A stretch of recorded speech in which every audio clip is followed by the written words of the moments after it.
Yang punya kita udah hidup. Dah.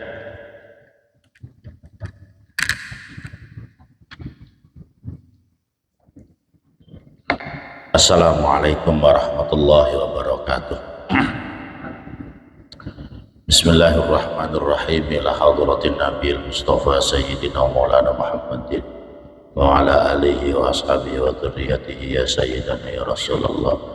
Nas'aluka syafa'ata yawmal akbar yawmal yanfa'u malun wala banuna illa ma'allah wa qalbin salim. Asyhadu an la ilaha illallah wa anna Muhammadan abduhu wa rasuluh wa ila syahidin Suyuti wa Syekh Jalaluddin bin Al-Mahalli wa Syekh Hasan bin Ahmad bin Muhammad bin Salim. Syaulillahi lahum al-Fatihah. A'udzu billahi minasy syaithanir rajim. Bismillahirrahmanirrahim. Alhamdulillahi rabbil alamin arrahmanir rahim maliki yaumiddin. Iyyaka na'budu wa iyyaka nasta'in. Ihdinas siratal mustaqim.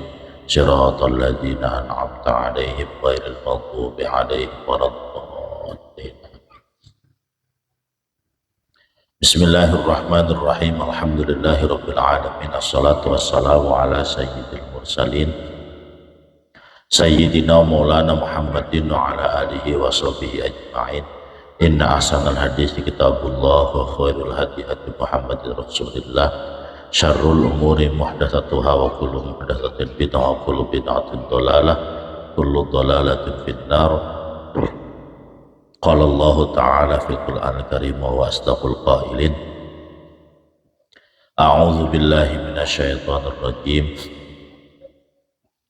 Tilka ayatullahi natluha 'alaika bil haqqi wa innaka laminal mursalin. Tilkar rusulu faddalna ba'dahum ala ba'd minhum man kallamallahu wa rafa'a ba'dahum darajat wa atayna Isa ibna Maryam al-bayyinati wa ayyadnahu bi ruhil qudus walau syaa Allahu maqtatala alladhina min ba'dihim min ba'di ma ja'atkumul bayyinatu walakin ikhtalafu faminhum man amana wa minhum man kafar walau syaa Allahu maqtatalu walakinallaha yaf'alu ma yurid. Ya ayyuhalladzina amanu anfiqu mimma razaqnakum min qabli an ya'tiya yawmun la bay'un fihi wala khullatun wala syafa'ah wal kafiruna humudz zalimun. Allahu la ilaha illa huwal hayyul qayyum la ta'khudhuhu sinatun wa la nawm lahu ma fis samawati wa ma fil ard ma dhal ladzi yashfa'u 'indahu illa bi'idhnihi ya'lamu ma baina aydihim wa ma khalfahum wa la yuhituna bi syai'in min 'ilmihi illa bima syaa wasi'a kursiyyuhu as-samawati wal ard wa la ya'uduhu hifdhuhuma wa huwal 'aliyyul 'azim.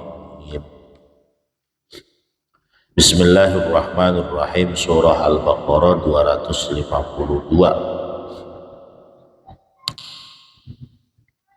Surah Al-Baqarah 252 jilid 1 kalau di terjemahannya. Tilka ayatullahi natluha 'alaika bil haqqi wa innaka laminal mursalin. Tilka ayatullah, tilka hadhil ayat. Utawi ikilah ayat-ayat yang disebutkan di atas di sebelumnya. Ayatullahi itu adalah ayat-ayat Allah.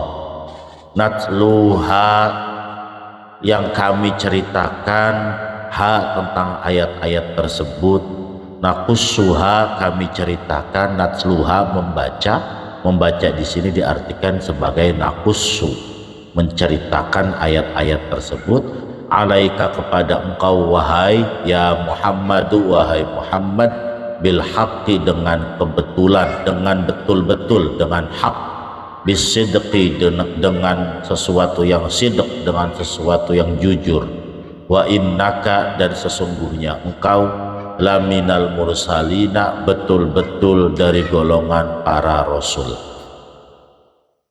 Ayat terkait tentang Jalut, Tolut dan Tabut yang kita pernah bahas di 3 minggu sebelumnya, bahwa ada seorang raja bernama Tolut yang kemudian berperang melawan pasukan Jalut yang dibekali oleh Allah dengan adanya tabut, sampai kemudian muncul seorang nabi namanya Nabi Daud.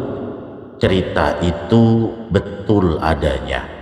Allah sendiri yang menetapkan bahwa cerita itu betul dengan kalimat tilka ayatullahi natluha alaika bil haq, bahwa cerita itu betul adanya.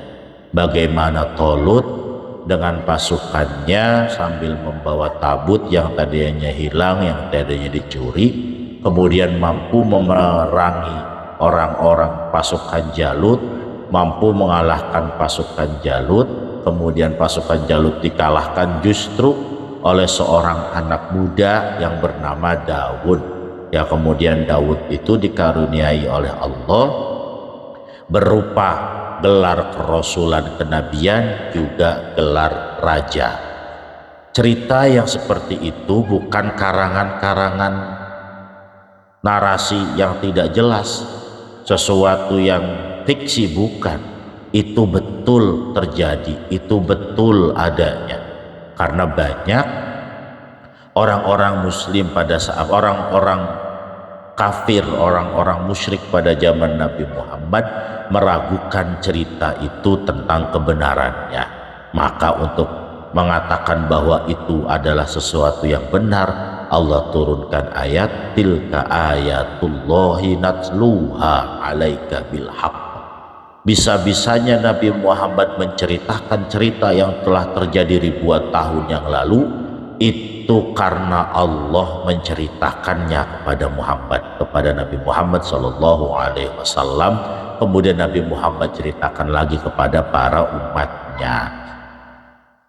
Lantas Allah katakan pada akhir ayat ini, wa innaka laminal mursalin, dan sesungguhnya engkau wahai Muhammad laminal mursalina adalah sebagian dari para rasul. Ada 2 penguat. Pertama, Allah menggunakan kalimat inna. Inna itu sesungguhnya. Jadi penguatan terhadap keraguan yang telah dikatakan oleh orang-orang yang tidak mau beriman kepada Nabi. Maka Allah katakan inna, ada innaka pakai kata inna, ditambah ada lam taukid namanya, laminal mursalin, bahwa Nabi Muhammad itu betul-betul dari rombongan para rasul. Karena kenapa? Karena ada orang kafir yang berkata lasta mursala, Muhammad engkau bukan rasul, bukan nabi, bukan, nggak ada keturunannya. Maka untuk menguatkan itu Allah katakan wa innaka laminal mursalin, engkau betul-betul dari rombongan para rasul.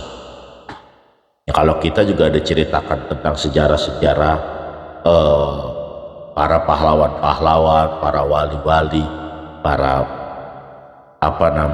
penyebar-penyebar agama Islam, terkadang tidak percaya sebelum adanya bukti, sebelum adanya naskah yang betul-betul kuat, yang betul-betul qat'i.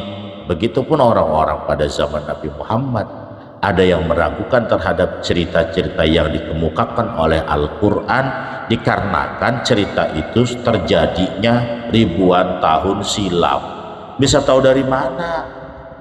Mawang bisa tahu cerita bahwa Sunan Kalijaga nungguin kali dari gurunya, dikasih tongkat suruh nungguin. Dari mana tahu ceritanya, orang gak hidup di zaman dulu ya. Tapi kan kita kemudian bisa jadi yakin terhadap kebenaran tersebut karena cerita itu turun temurun, diceritakan dari orang tua dari gurunya, guru-guru terus sampai tahun 1500 Masehi saat para wali songo menyebarkan agama Islam di Indonesia, khususnya di Pulau Jawa yang berasal dari ranah Pasai di sana, dari daerah Sumatera. Jadi para wali songo itu awalnya dari Sumatera. Sunan Gresik Maulana Malik Ibrahim dari Pasai, Sunan Gunung Jati juga titisan dari sana, titisan dari Sumatera datang ke Jawa. Karena di Jawa bukan Serambi Mekah, para pedagang Gujarat datangnya di sono di Sumatera, Jawa tertinggal untuk memahami agama Islam, maka diutuslah Sunan Gresik, diutuslah Sunan Gunung Jati. Jadi Sunan Gunung Jati mah nggak ada kaitannya sama keluarga Sunan Gresik. Kalau Sunan Gresik punya anak namanya Sunan Ampel, Sunan Ampel punya anak namanya Sunan Bonang, Sunan Bonang sama Sunan Derajat, Sunan Derajat sama Sunan Bonang anaknya Sunan Ampel anaknya Sunan Gresik. Jadi keluarga semuanya. Gunung Jati mah enggak, Gunung Jati mah benar-benar datang dari Samudra Pasai, dari Sumatera datang ke Jawa. Cerita itu dari mana datangnya? Dari mana? Orang nggak hidup zaman 1500 belum jadi beras-berasakan kita.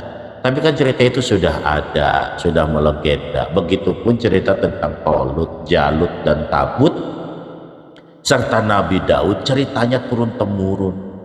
Umat Nabi Musa, umat Nabi Isa diceritakan ini juga. Saat Nabi Muhammad cerita, ngarang katanya. Kata orang-orang kafir, ngarang, Muhammad mengarang. Makanya Allah tetapkan tilka ayatullahi natluha alaika bil haqq. Ada kata bil haqq, bahwa itu benar-benar ceritanya enggak ngarang. Dan ditetapkan lagi wa innaka laminal mursal. Tilkar rusulu faddalna ba'dahum ala ba'd minhum man kallamallahu wa rafa'a ba'dahum darajat. Tilkar rusulu, Rasul-rasul itu yang diceritakan di atas, baik Nabi Daudnya maupun Nabi Musanya, itu faddalna ba'dahum ala ba'd. Allah telah memberikan keutamaan sebagian mereka terhadap sebagian yang lain, bitakhsisihi, dengan memberikan kekhususan kepada para rasul, biman qibatin, dengan kebaikan-kebaikan, kehebatan laisat li ghairihi, yang tidak dimiliki oleh bagian rasul yang lain. Para rasul diturunkan, ditugaskan, dikasih SOP untuk menyebarkan keimanan kepada Allah Subhanahu wa Ta'ala. Itu diberikan fadl, diberikan keutamaan oleh Allah, tapi keutamaannya berbeda-beda. Nabi Nuh keutamaannya bisa bikin kapal di tengah gunung, bikin kapal di tengah gunung. Mang Weng, untung Mang Weng bukan kaumnya Nabi Nuh. Kalau Mang Weng kaumnya Nabi Nuh, udah kayaknya rombongannya si Kan'an yang gak percaya udah. Ya. Kalau ada orang bikin kapal di atas gunung, Mang Weng bakal ngomong apa? Bikin perahu di atas gunung, tapi ngomong apa Mang Weng? Tolol. Kalau Mang Weng tolol orang bikin kapal di atas gunung. Itu Nabi Nuh ditololin oleh seluruh orang. Ngapain Nuh bikin kapal di atas gunung? Kalau bikin perahu pinggir laut, kalau enggak di pinggir kali, di pinggir danau, cocok. Di atas gunung bikin kapal, bikin perahu. Nah itu Nabi Nuh punya kehebatan bikin kapal, tapi kelemahannya anaknya nggak mau masuk, nggak mau ikut ke dalam kapal. Nabi Ibrahim punya kehebatan mampu bertahan di bara api. Nabi Ismail nggak bisa dibakar di bara api, nggak punya ilmu itu, tapi punya kaki yang bisa mengeluarkan air zam-zam.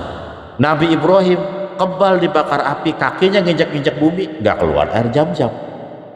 Nabi Ibrahim kebal dibakar api, nggak bisa bikin kapal. Jadi masing-masing punya fadlillah, punya keutamaan dari Allah yang berbeda-beda. Faddalna ba'dahum ala ba'd, nggak bisa sama. Nabi Muhammad pernah dibakar api kebal? Kagak. Bikin kapal laut? Enggak. Ngidupin orang mati kayak Nabi Isa? Kagak. Tapi punya cara diplomatis yang luar biasa, menyebarkan agama Islam kurang lebih 23 tahun. Banyak yang mau masuk Islam. Nabi Nuh ratusan tahun, 40 orang yang mau masuk agama Nabi Nuh.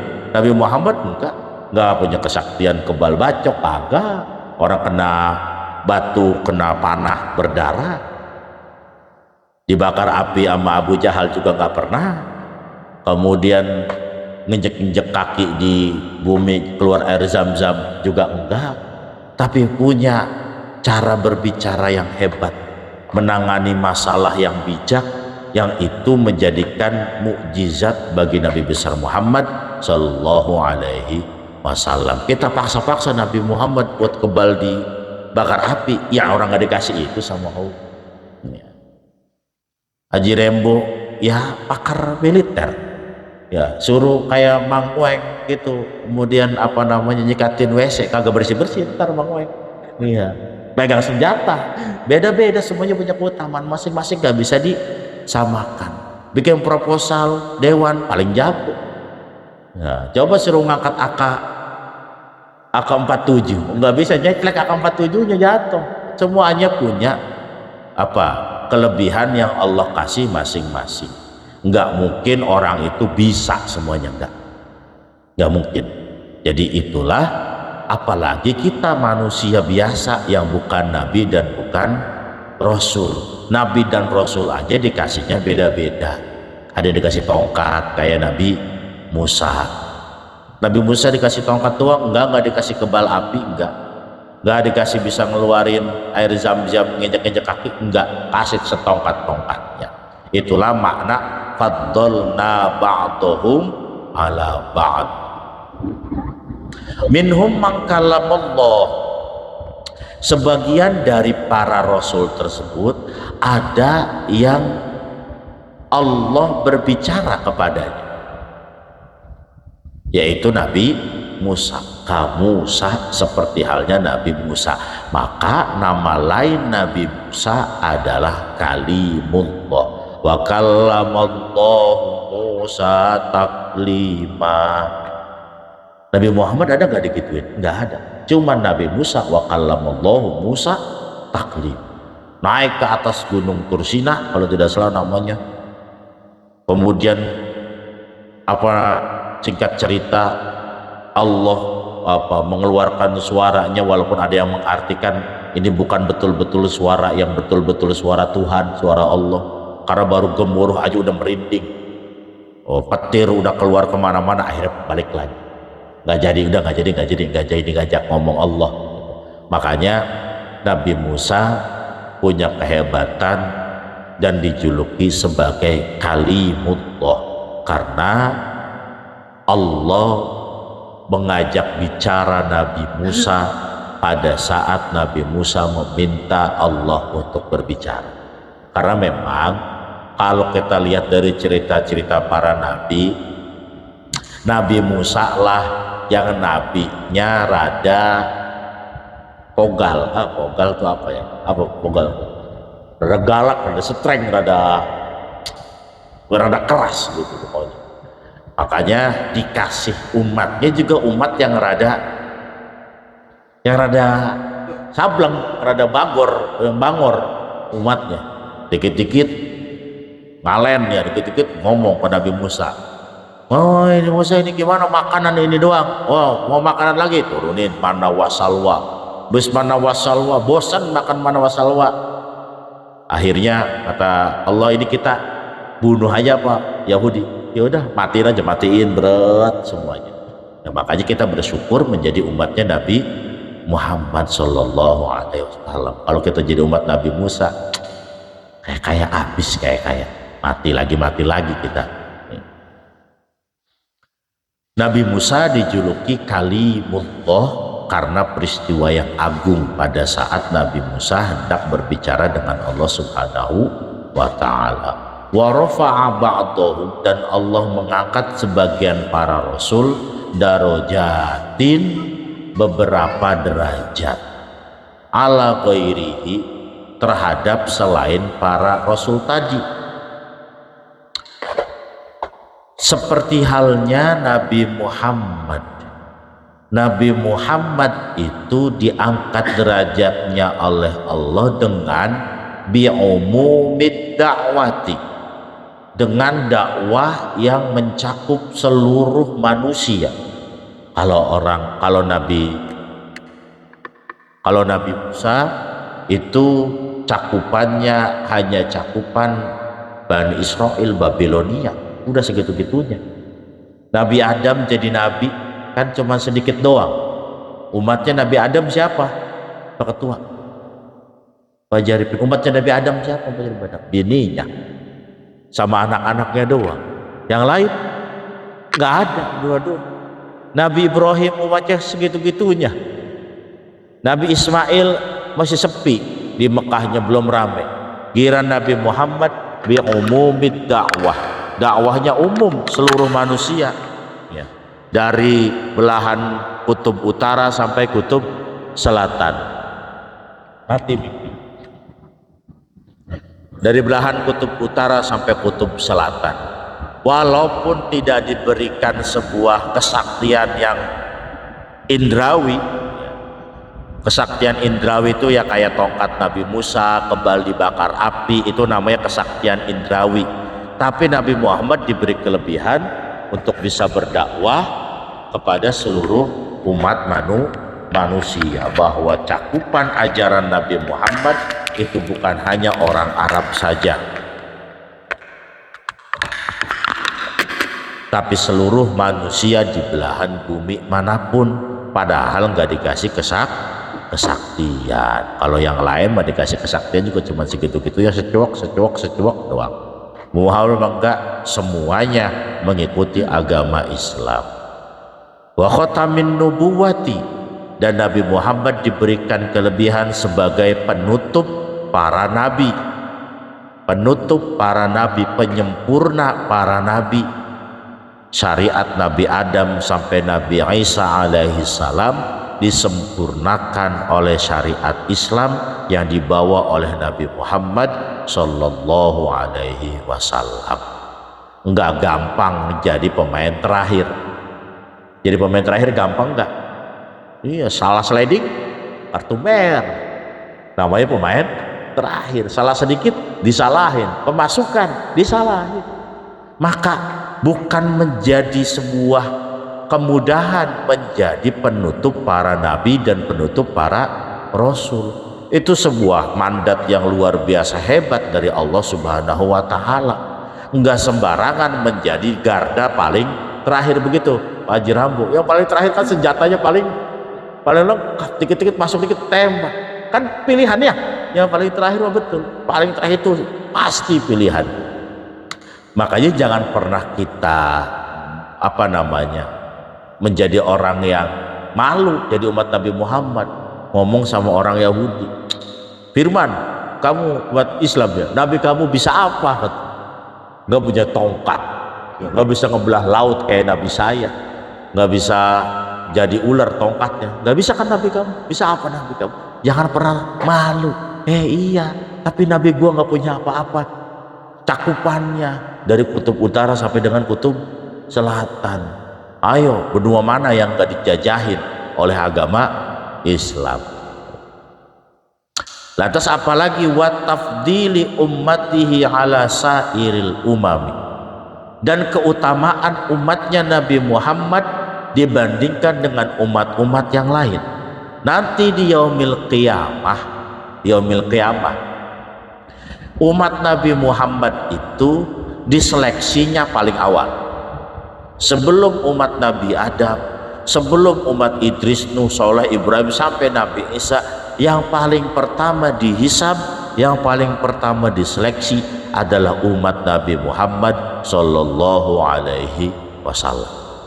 Jadi kelihatan nih, udah mau rombongan mau dihisab, udah pasti itu umat Nabi Muhammad.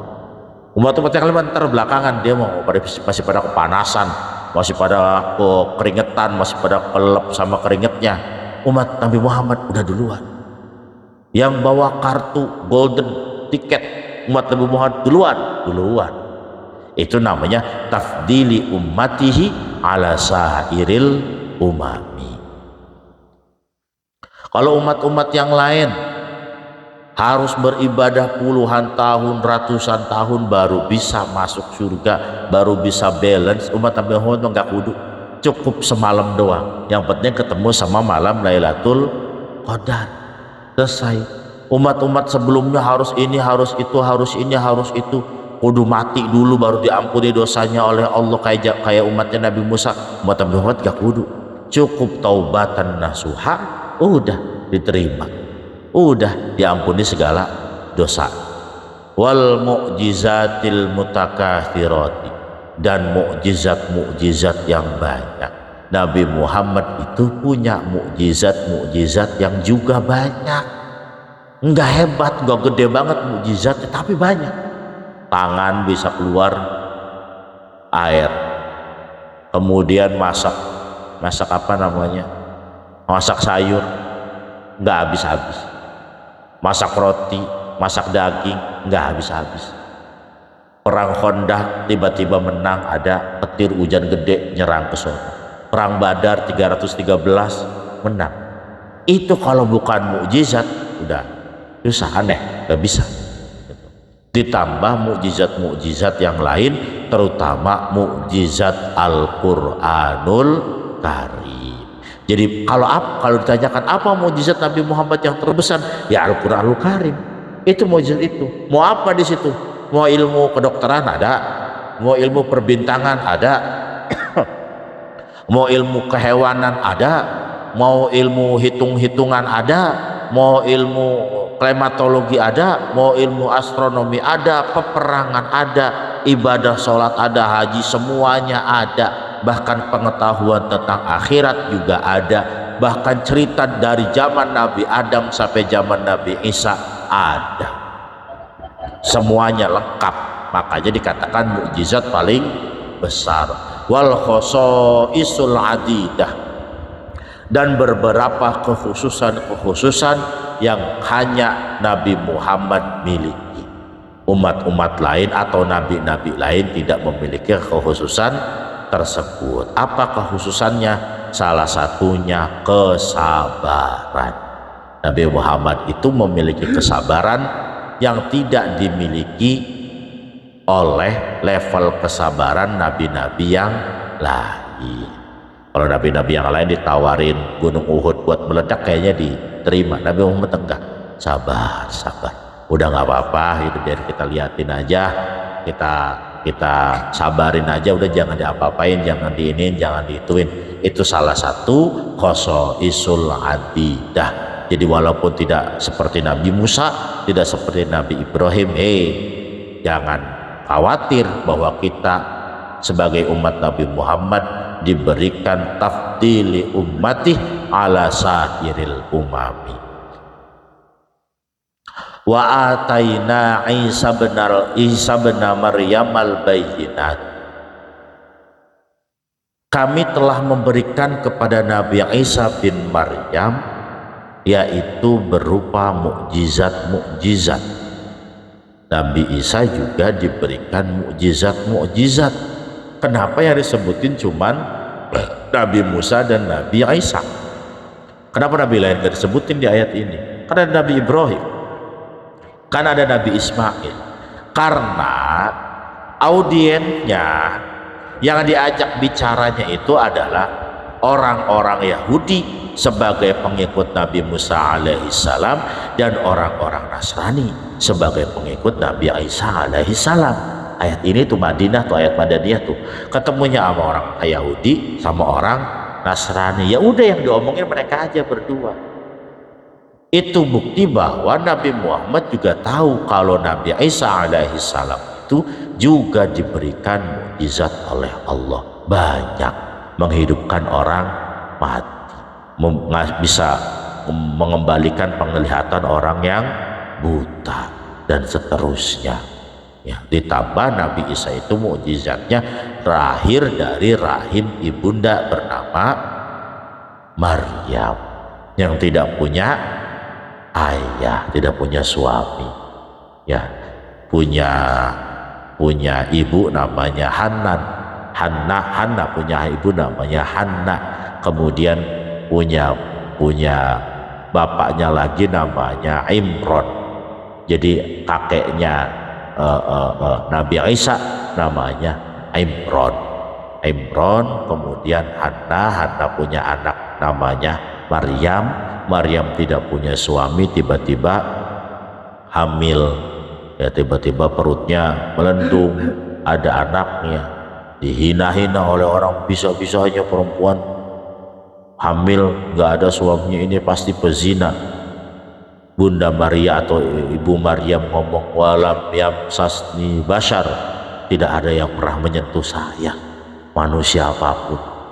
Ya, ini adalah karunia dari Allah, ini adalah pemberian dari Allah. Sampai ke atasnya Nabi Isa itu punya keturunan para nabi, Nabi Sulaiman, Nabi Daud, Nabi Yehuda anaknya Yakub kemudian anaknya Ishak anaknya Ibrahim punya anak Ishak, punya anak Yakub, kemudian dari Yakub punya anak Yehuda kemudian Daud, Sulaiman, ke bawah terus baru ketemu sama Nabi Isa alaihis salam.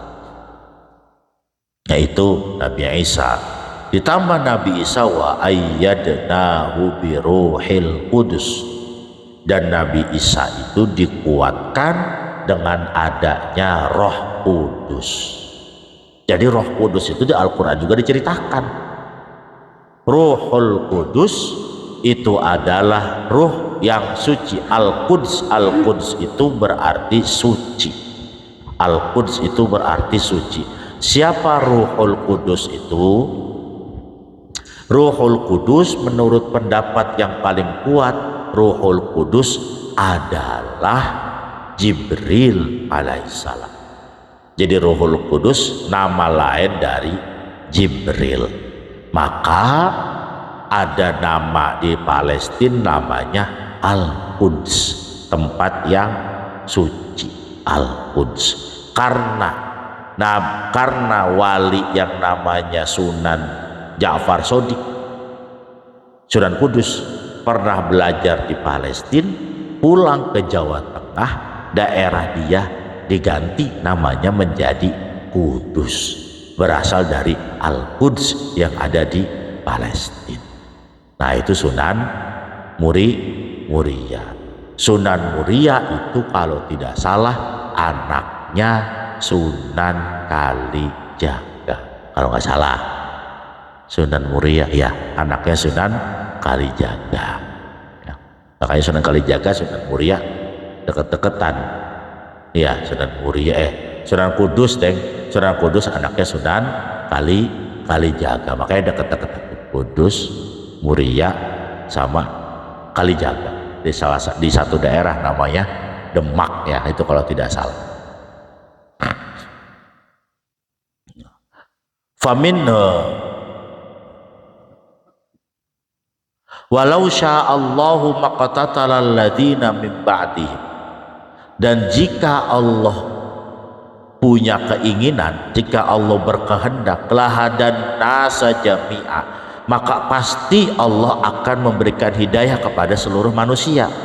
Maqtatalal ladzina min ba'dihim, tidak akan berperang orang-orang itu setelah adanya para rasul, mim ba'di ma ja'athumul bayyinat, setelah datang kepada mereka beberapa atau banyaknya mukjizat, banyaknya penjelasan-penjelasan, likhtilafihim, karena mereka berbeda, wa tadlili ba'dihim, dan terkesasarnya mereka ba'don kepada sebagian. Walakin ikhtalafu, akan tetapi mereka berbeda-beda, lima syiatihi, karena kehendak Allah. Faminhum man amana, maka sebagian di antara mereka ada yang beriman. Wa minhum man kafar, sebagian yang lain ada yang kufur, ada yang kafir. Kan nasoro, kayak orang Nasrani, ba'dal masihi, setelah Nabi Isa al-Masih. Ba'dal masihi, setelah Nabi Isa al-Masih. Al-Masih itu julukan untuk dua orang makhluk. Pertama, makhluk yang digelar Al-Masih adalah Nabi Isa. Yang kedua, makhluk yang digelarkan Al-Masih namanya Dajjal. Dajjal itu juga punya gelar namanya Al-Masih. Nabi Isa juga punya gelar namanya Al-Masih. Isa Al-Masih. Al-Masih karena kenapa Nabi Isa juga bergelar Al-Masih? Dajjal itu punya gelar Al-Masih karena dia akan ngejag-jagin, mengelilingi seluruh dunia, dikelilingi semuanya sama Dajjal. Kalau yang ngalahin itu gak bisa berkeliling, ya gak akan kalah Dajjal. Maka untuk mengalahkan orang yang berkeliling, maka juga harus yang berkeliling lagi.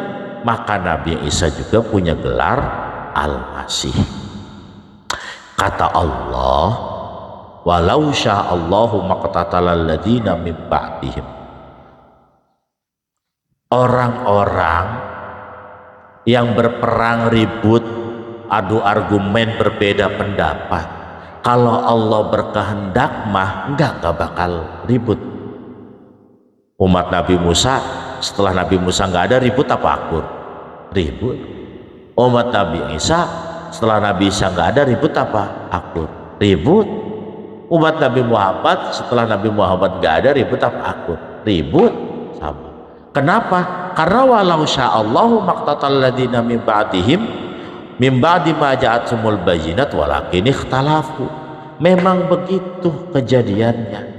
Itu yang memang Allah sudah tetapkan. Jadi perdamaian yang betul-betul damai itu menurut ayat ini adalah sebuah keniscayaan. Tidak mungkin orang bakal bener-bener adem, gak bakal ribut, pasti ada aja. Coba aja. Oke, kita punya tetangga akur, bener, gak rese. Aku punya tetangga makan bareng-bareng, pengajian, kumpul-kumpul. Tempat kerja ada yang ajak berantem. Di tempat kerja aman, di rumah aman, di jalan aman, di tempat kerja aman, di rumah aman. Temen-temen zaman dulu ajakin ribut. Memang seperti itu. Walau sya'allahu maqtatalal ladzina min ba'dihim walakin ikhtalafu faminhum man aman wa minhum man kafar. Dan sudah ada ketentuannya, ada orang yang beriman, juga ada orang yang tidak beriman. Kok begitu? Iya, makanya dalam Al-Quran itu jelaskan, lau sya'allahu la ja'alakum ummatan wahidah. Kalau Allah punya kehendak, Allah pasti bakal menjadikan umat itu satu. Pasti satu. Bisa nggak Bang Weng? Allah menjadikan umat di seluruh dunia nih satu, udah umatnya Islam aja, bisa nggak? Bisa. Tapi kan nggak seru. Ya, makanya udah Allah tuh berkehendak bisa bikin umat satu doang. Tapi dibiarkan oleh Allah biar berbeda-beda. Karena semua yang telah Allah tetapkan itu tidak mungkin batil. Tidak mungkin ada yang salah. Apa manfaat dari sebuah peperangan? Perdamaian, betul. Iya. Betul, memang pertama peperangan. Tapi setelah itu damai, berhenti. Kesot terus kayak apa namanya bahasanya, terjadi chaos, konflik. Gimana cara ngeberhentiin ya? Depresi, pet. Kalau ceritanya Pak Haji itu, Pak Haji Rambo itu, harus kita pakai kekuatan militer. Habis itu berhenti, perdamaian. Fungsi dari sebuah peperangan juga melatih keberanian. Fungsi sebuah peperangan juga memunculkan yang hak dan menjelaskan bahwa yang ada sesuatu yang juga batil. Oh, ini yang hak, ini yang batil. Jadi bukan berarti peperangan itu seluruhnya negatif, enggak. Terkadang memang harus terjadi peperangan. Indonesia kalau agak perang lawan Belanda bisa mau hidup santai begini, paspus ngopi, sholat kita tenang, nggak ada yang nggak ada yang nembakin, nggak ada yang ngasih bom. Ya, kita kenapa bisa senyaman ini, sedamai ini? Karena dulunya perang. Coba kalau kagak ada TNI, kagak ada apa-apa, emang tenang negara kita? Ya, enggak, kita harus punya TNI, harus punya yang menjaga keamanan. Iya, karena memang pasti akan ada potensi konflik, pasti, nggak mungkin enggak ya. Makanya setiap daerah itu mustahil nggak ada penjahat, mustahil Bang Weng, pasti ada penjahat. Makanya jangan ngedumel, aduh di kampung saya mah ada maling, sama di Sepatan juga ada maling. Iya, Haji Romli ngomong, aduh di Pakayon mau baru orang susah jasa, sama di Sepatan juga susah. Waduh di masjid ini mah jamaahnya segitu-gitu aja, sama di masjid-masjid lain juga. Iya, ada yang jamaahnya banyak, kasnya sedikit, ada yang kasnya banyak, jamaahnya sedikit, ada yang dua-duanya, jamaahnya sedikit, kasnya sedikit, ada. Iya, ya. Tapi masjidnya mungkin lebih bagus dan seterusnya. Ya, semuanya juga pasti ada positif dan negatif. Itu sudah Allah tentukan seperti itu. Udah, kita jangan marah-marah. Kita jadi pemeran yang telah Allah kasih. Peran kita itu jalani dengan baik, jalani dengan maksimal. Adanya orang Nasrani, adanya orang Yahudi, adanya orang Majusi, adanya orang Konghucu, adanya orang Hindu, Buddha dan seterusnya, itu Allah yang berkehendak, Mang Weng. Biar gak monoton, Allah memang yang berkehendak, Allah. Kenapa begitu? Kenapa? Nabi Muhammad aja itu yang khotamin nabiyyin, khotamin rusul, baik, jujur, amanah, sidik. Emang orang semuanya percaya buat masuk Islam? Enggak, tetap ada yang Yahudi pada zaman itu di Madinah, tetap ada yang Nasrani, Mang Weng. Ya, Nabi jauh, Rasul jauh, ya jadi wali ya belum sampai tahapan wali. Udah pengen semuanya jadi Islam semua, nggak bisa. Ini yang kadang-kadang kita melebihi atau kita masuk ke dalam ranah Allah. Kita itu udah kayak Allah aja, kudu Islam, kudu ini, nggak bisa. Kita mah ditugaskan oleh Allah hanya watawasau bil haq watawasau bis sabr. Udah, itu aja. Urusan berikutnya biar Allah yang menentukan. Karena dalam Al-Qur'annya sudah jelas, lau sya'allahu la ja'alakum ummatan wahida. Kemudian di sini walau sya'allahu maqtatal alladziina min ba'di ma ja'atumul bayyinat. Bukan saya ngomong, tapi Al-Qur'an yang mengatakan itu. Makanya makin dewasa orang dalam beragama akan membuat dia bisa menerima moderasi, bisa menerima perbedaan. Tuh, kalau orang udah beragama aja udah makomnya udah tinggi, udah akan pasti ya udahlah, memang Indonesia juga berdiri seperti ini ya, dengan suku bangsa yang berbeda-beda, kulitnya juga beda-beda, masakannya juga beda-beda. Kayak tadi Pak Haji Rambo cerita, ya masakan Padangnya begini, masakan Sunda begini, masakan Jawa begini, kan enak, Bang Weng. Kalau makan, kita makan nasi Padang terus, ya kan ada bosennya, pindah ke warteg. Iya. Dari warteg pindah ke masakan Sunda, ampera. Ampera kemudian pindah ke masakan Makassar pakai coto, kan enak. Begitu. Jadi ya sudahlah, perbedaan ini sudah Allah yang tentukan, tinggal kita jalani saja, hidup berdamai saja.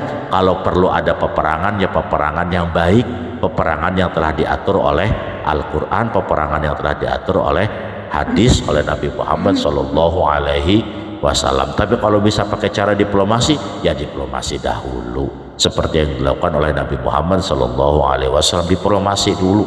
Sultan Muhammad II Al-Fatih, anaknya Murad II, juga diplomasi dulu, baru kemudian perang. Nggak main tembak-tembak baik. Ya, Pak Haji Rambut juga kan diplomasi dulu. Bisa nggak bisa. Kalau nggak bisa baru dihajar pakai laras panjang. Kalau masih bisa diomongin pakai mikrofon mah mundur nggak bakal diserang. Tapi kalau udah nggak bisa diplomasi, wah udah, baru siap-siap angkat senjata.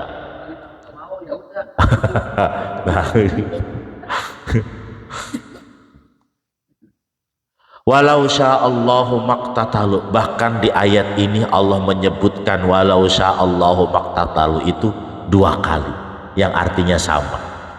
Walakinnallaha yaf'alu ma yurid, akan tetapi sesungguhnya Allah itu melakukan apa yang Dia kehendaki. Allah itu menciptakan perbedaan ini di dunia ini, di alam semesta ini sesuai kehendaknya. Karena Allah itu maha semaunya sendiri, nggak bisa diatur sama kita, nggak bisa. Udah itu udah terserah Allah. Kalau orang sama semua yang nggak enak, kalau langit malam melulu juga nggak enak, kalau langit bulan melulu juga nggak enak. Harus ada bintang-bintangnya. Kenapa bulan begitu berharga? Karena adanya bintang. Kalau nggak ada bintang, bulan nggak berharga. Kenapa bintang berharga? Karena adanya bulan. Begitupun semuanya. Orang ada yang kaya, ada yang miskin, ada yang blow on, ada yang pinter, ada yang jadi tukang, ada yang jadi pegawai, ada yang jadi bengkel, ada yang jualan motor. Itu semuanya Allah yang menentukan. Walakinnallaha yaf'alu ma yurid. Min taufiqi man syaa, memberikan taufik kepada siapapun yang Ia kehendaki. Wa khadlani man syaa, dan merendahkan, menghinakan kepada orang yang Allah kehendaki. Jadi Allah menghinakan orang yang kehendak Allah, Allah kemudian memberikan taufik juga kepada yang Allah kehendaki. Bukan kita yang menghendaki. Bisa jadi kita saat ini sedang mendapatkan taufik, besok belum tentu kita dapat taufik. Bisa jadi besok kita sedang direndahkan oleh Allah. Hari ini kita sedang direndahkan, besok bisa jadi Allah mengangkat kita. Dan begitu kehidupan itu. Tinggal mau atau tidak kita menerima apapun keputusan Allah. Kadang-kadang kita doanya kelewatan. Ya Allah, kalau rezeki itu ada di bumi, keluarin. Kalau ada di langit, turunin. Kalau ada di laut, munculin. Kalau dikit, banyakin. Kalau jauh, deketin. Kalau haram, halalin. Kalau susah, gampangin. Lu sih hidupnya enak amat. Iya, coba. Ya kan begitu. Ya, doanya. Kalau dikit banyak, wah itu mah kagak ada tantangannya, itu mah hidup namanya. Orang hidup gampang aja, nggak ada tantangan. Tapi itu adalah sebuah pengharapan kita, boleh silakan. Walaupun pada ujung-ujungnya kita tetap bakal dikasih kesulitan dulu. Sulit dulu, baru ntar dikasih rezeki. Jauh dulu, baru ntar dideketin. Ada di dalam bumi dulu, baru ntar dikeluarin. Itu mah pengharapan kita, nggak apa-apa. Walaupun pada praktiknya kita akan bertemu dengan kesulitan. Makanya para wali, para tingkatan tinggi, itu doanya udah nggak begitu. Doanya udah in kana rizquna fis sama'i fa anzil, udah nggak begitu. Ya Allah, kuatkan saya dalam menerima apapun keputusan. Wali itu baru namanya membaik. Dapat 1.000, terima. Sebulan 5 juta, terima. sebulan 10 juta terima, sebulan 15 juta terima, dikatakan wali. Iya, doanya begitu. Tapi kita mah udah pakai aja doa yang itu. In kana rizquna fis samai fa anzilu wa in kana fil ardi fa akhriju. Kenapa begitu? Allah Maha Kaya. Kita pinta aja semau-maunya. Iya.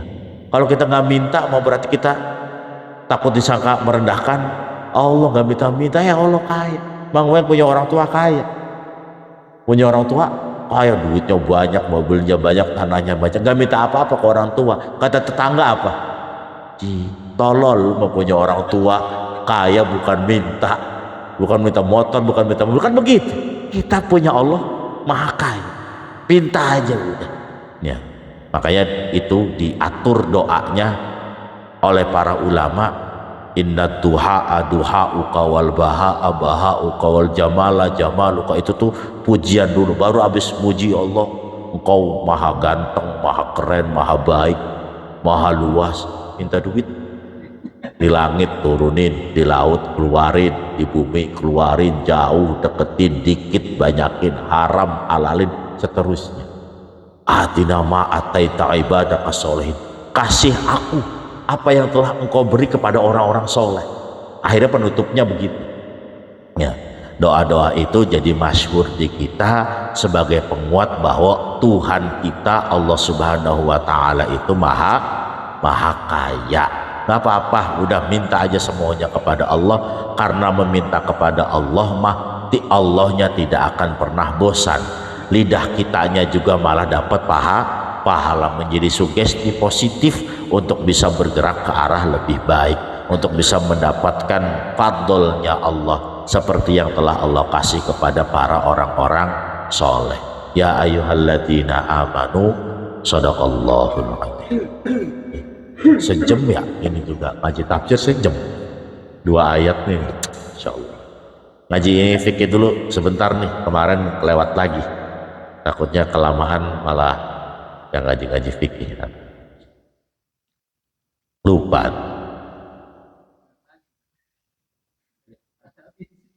Ya ini kita bertahun-tahun gak habis-habis lagi.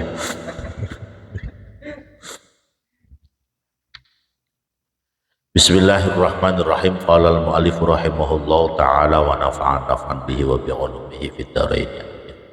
Bismillahirrahmanirrahim. Yusannu fis salami ayyabtadi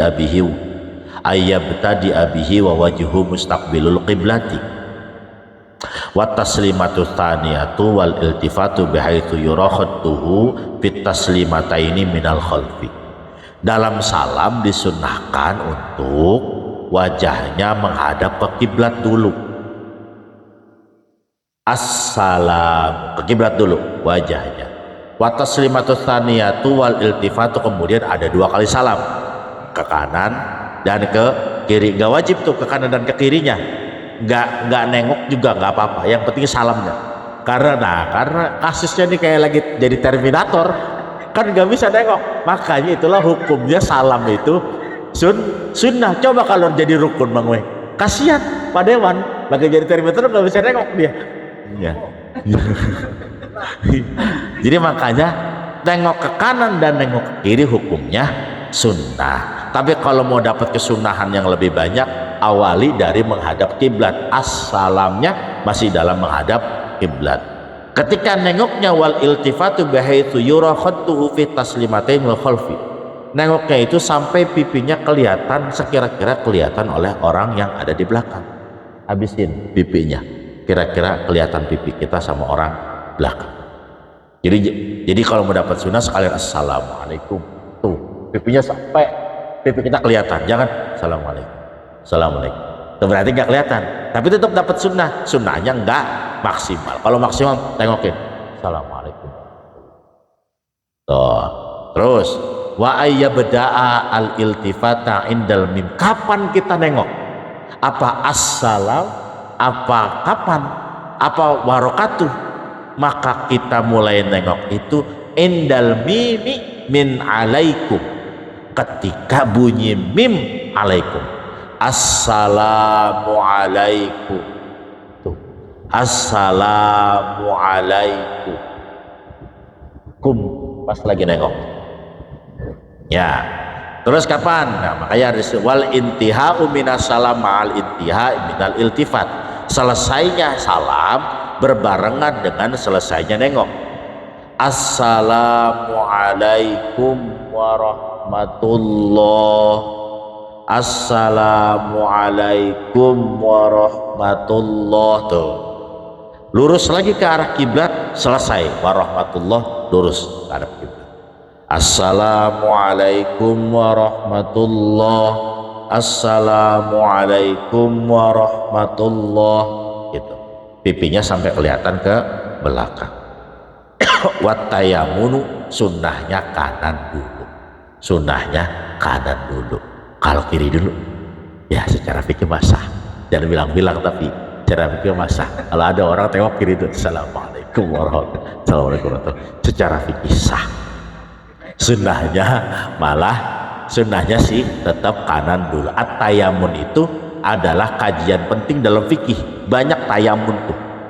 Tayamun basuh tangan, tayamun basuh kaki, itu kanan dulu, kanan dulu, kanan dulu, kanan dulu. Tayamun siwakan, tayamun mandi kanan dulu, itu tayamun juga ya. Makanya banyak disunnahkannya. Takutnya kalau belok ke kiri dulu sampingnya Bang We, kan Bang We nya ketawa, lu ke kiri dulu gitu. Coba Bang We, dicoba besok ya. Kalau iringannya sama Haji Rembo, Bang We ke kiri dulu gitu. Ya. Jadi itulah kesunahannya. Kumnya ketika nengok, balik lagi lohnya ketika lurus. Kum ke kiri nengok, loh lagi lurus. Pipinya sampai kelihatan, usahakan sampai dilihat oleh orang belakang. Sampai wa ayyazida qawlahu wa rahmatullah, ditambahkan wa rahmatullah. Itu di sini mah dikatakan sunnah sampai wa rahmatullah. Assalamualaikum doang sah. Assalamualaikum, assalamualaikum. Tuh. Ada yang sampai wabarakatuh? Ada. Wa amma ziyadatu wabarakatuh fatusannu inda Ibni Hajar fi salatil janazah. Ada yang pakai wabarakatuh, sunnah ketika sholat jenazah, kata Ibnu Hajar. Assalamualaikum warahmatullahi wabarakatuh. Itu Ibnu Hajar mengatakan sunnah wabarakatuh kalau sholat jenazah. Tapi enggak, di Romli, kata Haji Romli, Imam Romli, ini kata Imam Romli ngomongnya, fala tusannu indahu mutlaqon, bahkan sholat jenazah juga enggak sunnah pakai wabarakatuh. Maka Haji Romli ketika ngimamin sholat jenazah enggak pakai wabarakatuh beliau, karena lagi ngikutin Imam Romli. Tuh, jadi jangan diomelin enggak pakai wabarakatuh nih, gimana? Enggak wajib memang. Ya, yang wajib itu assalamu alaikum. Ya. Terus wa yafsila baina taslimataini wa idrajus salami wa adamu maddi, melambatkan salam. Salam jangan buru-buru, assalamualaikum warahmatullahi, assalamualaikum warahmatullahi, dilambatin aja, assalamualaikum warahmatullahi, assalamualaikum warahmatullahi, tapi tidak terlalu dipanjangkan. Assalamualaikum warahmatullahi, nggak terlalu panjang-panjang ya, dilambatkan tapi jangan panjang. Wa yafsila baina taslimataini biqadri subhanallah. Sebelum salam yang kedua usahakan dijeda, kira-kira kita bunyi subhanallah. Assalamualaikum warahmatullahi, assalamualaikum warahmatullahi. Ini yang rame di media sosial. Kata siapa habis salam jeda dulu tuh, lagi rame. Salam langsung, assalamualaikum warahmatullahi, assalamualaikum warahmatullahi. Nabi Muhammad gak dijeda. Kata siapa Nabi Muhammad gak dijeda? Justru Nabi Muhammad itu mengajarkan sholat itu tartib. Tartib itu berarti juga ada jedanya. Semua gerakan-gerakan sholat juga ada tumak ninahnya. Kalau enggak dijeda, maka harus mengucapkan salamnya begini, Assalamualaikum warahmatullahi assalamualaikum. Harusnya diwasol kalau nggak boleh ada jeda. Maka yang mengatakan salam itu nggak boleh ada jeda itu tidak tepat. Harusnya dijeda dulu walaupun cuma sebentar supaya salamnya tidak jadi wasol. Kan kalau salam wasol nggak enak. Assalamualaikum warahmatullahi salam diwasol jadi ya diwakaf tetap. Bahkan kata kitab ini biqadri subhanallah, jedanya kira-kira kita baca subhanallah. Wa niyatul khuruji minas sholati ma'at taslimatil ula, sunnahnya lagi ketika salam yang pertama kita disunnahkan niat keluar dari sholat. Niat saya udahan sholat, assalamualaikum warahmatullah, saya udahan sholat, assalamualaikum warahmatullah. Kata Haji Arifin, waduh saya gak pernah lagi itu. Saya udahan aja, tapi udah salam ya udah, memang ini hanya kesunahan ya, jadi udah besok kalau inget ya diniatin, kalau nggak inget nggak, udah nggak apa-apa. Salam itu pertanda berakhir. Wa ayyan wiyas salama alal malaikati wa mu'minil insi wal jinni fit taslimataini. Kita itu niat salamnya buat siapa niatnya? Maka menurut menurut Syekh Hasan, kita itu niat salamnya untuk para malaikat dan orang-orang mukmin dari golongan ins manusia dan dari golongan jin. Maka kita tidak wajib menjawab salamnya orang sholat. Assalamualaikum warahmatullahi wabarakatuh, waalaikumsalam, gak wajib, karena itu sedang bersalam kepada malaikat dan mukmin dan jin ya, bukan salam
Rabbana atina fid dunya hasanah wa fil akhirati hasanah wa qina adzabannar wa sallallahu ala sayyidina Muhammadin walhamdulillahi rabbil alamin. Assalamualaikum warahmatullahi wabarakatuh.